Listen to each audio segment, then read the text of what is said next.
Arrêt sur télévision. Arrêt aujourd'hui sur Patron Incognito. Alors le CV de l'émission Patron Incognito, elle est diffusée depuis 2012, en fait depuis le 7 juin 2012, sur M6 bien évidemment. Il n'y a pas de présentateur, c'est un documentaire avec de la narration, dirons-nous. C'est diffusé à chaque fois en prime time, et puis alors rediffusé en seconde partie de soirée, quelquefois en inédit, c'est arrivé. Et puis alors le samedi, le dimanche, bref, très souvent, vous l'aurez remarqué.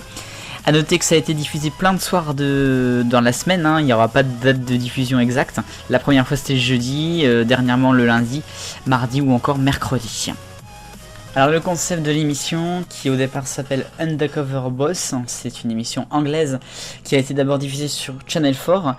Le principe c'est en fait qu'un patron, sous l'identité d'un jeune stagiaire et déguisé, puisse participer en fait à des tâches très simples dans son entreprise, à prendre la place d'un salarié quelques instants et tout simplement de voir s'il y a des problèmes, s'il y a des choses qu'il ne voit pas du haut de ses bureaux. L'histoire donc de l'émission, elle a été d'abord créée, je vous l'ai dit, sur Channel 4 au Royaume-Uni, c'était en juin 2009. C'était donc Undercover Boss, l'émission de son vrai nom. Pour ce qui est de la France, elle a été diffusée pour la première fois le 7 juin 2012 avec deux premiers numéros, un en première partie de soirée et un en deuxième partie de soirée, qui ont fait une audience pour le premier de 3,5 millions de téléspectateurs et 14% de part de marché. C'était une bonne audience, dans la bonne moyenne d'M6 à l'époque, puisqu'on était au début de l'apogée, entre guillemets, de M6. Après il y aura eu d'autres émissions en 2012, puis après en 2014, 2015, 2016, 2017, 2018 et bien sûr 2019. On en est à 6 saisons je crois cette année.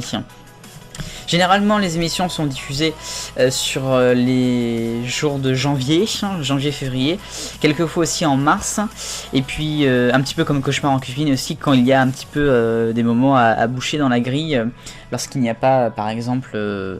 lorsqu'il n'y a pas lorsqu'il n'y a pas Top Chef ou d'autres grandes marques d'M6.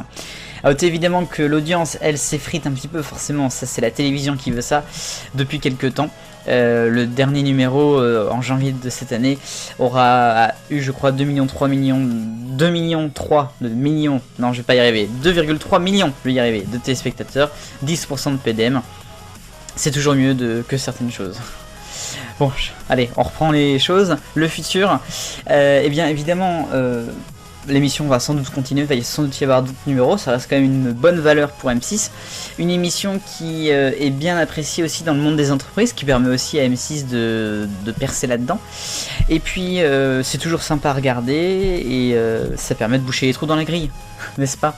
Non, en vrai, je pense que l'émission Encore du futur, je serais très étonné qu'elle soit déprogrammée.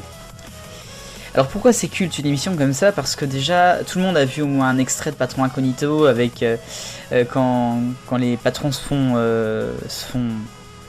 avoir et se font démasquer ou ce genre de choses. Et puis c'est rigolo. Puis ça fait du bien aussi des fois de retomber un peu.